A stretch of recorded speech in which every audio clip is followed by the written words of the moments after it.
Want to know which channels are driving the most engagement and revenue with consumers in the US? I've got the answer, plus the stats to back it up. Here's a quick stat from the 2022 Consumer Trends Index report published in March of this year that reveals over 90 trends related to what, when, and how consumers want to be engaged by brands, retailers, and other consumer-facing companies. So here it is. We asked, have you ever made a purchase from any of these channels in the last 12 months? Well, 57% of US consumers said they purchased from the email channel. And email was the number one channel selected in our survey. Surprisingly, that includes 43% of Gen Z audience and 56% of millennials. So if you thought email was dying, even with the younger generations, you're dead wrong. Now, the other channels, SMSMMS, only 25% of our respondents made a purchase from this channel. I thought that was low, but those are the stats. Banner ads on websites, they only garnered 36% of respondents saying that they made a purchase from those.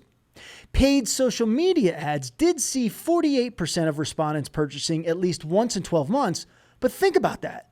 It's paid. How much are you spending to generate revenue? And what are your margins? By the way, what does your targeting strategy look like in a post-cookie world, which is right around the corner? Will that stat hold up? And does an ad differentiate against your competitors? Are you simply in a feature war? And is an ad telling your full story and your full value to your consumer audience? Questions there on paid. Moving on, organic social media posts. 46% said that they made a purchase from this channel. Now, organic posts are declining in value these days as algorithms squash your organic reach. I think many marketers would agree with that frustrating fact. If you reach only 5% of your following on a social media platform and you can get 46% of them to make a purchase once in 12 months, was it worth it? Is organic social a sustainable and large enough revenue channel for your brand? Does it differentiate? So those were the channels that were covered in the full report, but let's close out here quickly on why email is so important to your relationship marketing strategy. Remember, 57% of US respondents said that they buy from this channel. Do you need to double downhill for your organization? Yes, and here's why. A couple of stats. Email is basically free. Sure, you need a platform to send, but you control the when and how it gets pushed out. You could cast and blast all day long in email if you like, but you'll get better results if you trigger personalized email offers and content based on your audience's behavior. The full Consumer Trends Index report shares more insight on this, so be sure to go download it. I'll tell you how very quickly. Also, did your audience visit your site recently? Did they maybe abandon a cart? Did they open your app? Did they even maybe visit a physical store? All of these signals can be tracked and activated to get the right offer to the right person at the right time. Furthermore, there's no regulation or algorithm limiting your reach in email. Remember that one. In fact, our clients see upwards of 99% deliverability rates on email.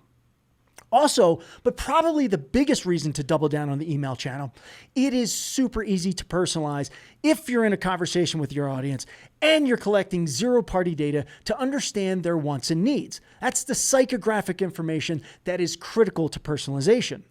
And by personalization, I mean going beyond dropping their name in a subject line.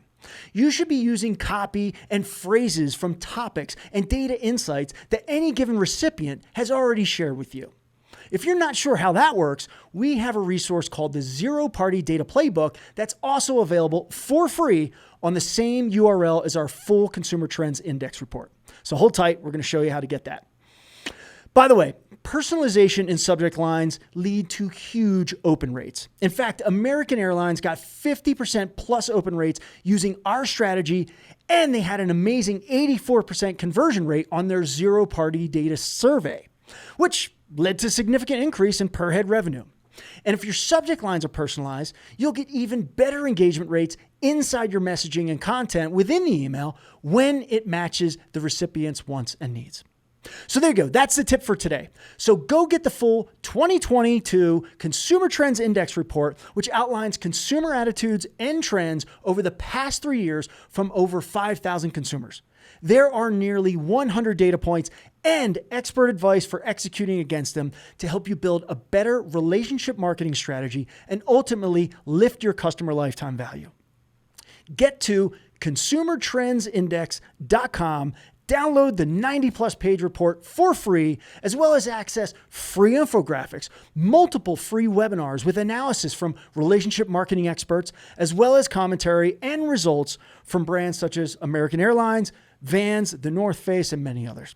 I hope this was helpful. I will see you next time with another consumer trend data point and tips for better relationship marketing.